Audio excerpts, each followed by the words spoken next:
Ce samedi 24 décembre 2022, Sandra Lou fête son 42e anniversaire. Si aujourd'hui tout sourit à l'animatrice plus épanouie que jamais au bras d'un certain Amaury, sa vie amoureuse n'a pas toujours été un long fleuve tranquille. En effet, celle-ci a profondément été marquée par la disparition de son amour de jeunesse.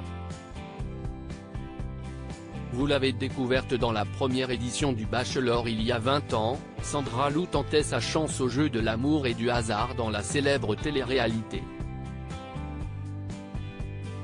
Dans la dernière ligne droite, celle-ci n'avait finalement pas réussi à décrocher le cœur du gentleman qui avait finalement mis la bague au doigt de sa rivale, Alexandra.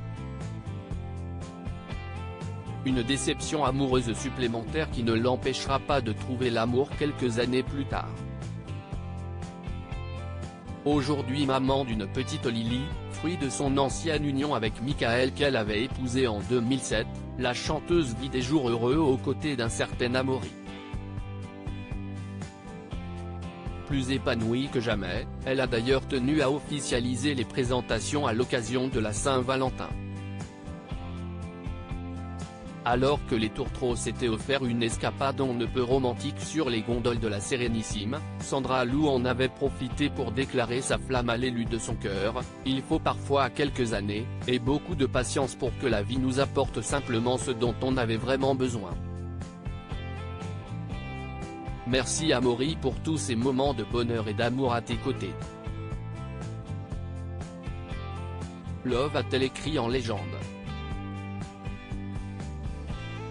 À 41 ans, Cupidon a finalement frappé, et ce, après de longues années de déboires amoureux, notamment marquées par une tragédie qui continue de hanter la jeune Quadra.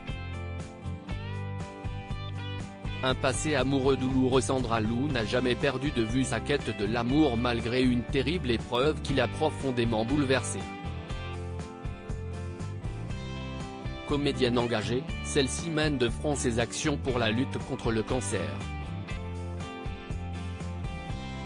Un combat qu'elle n'a pas choisi au hasard.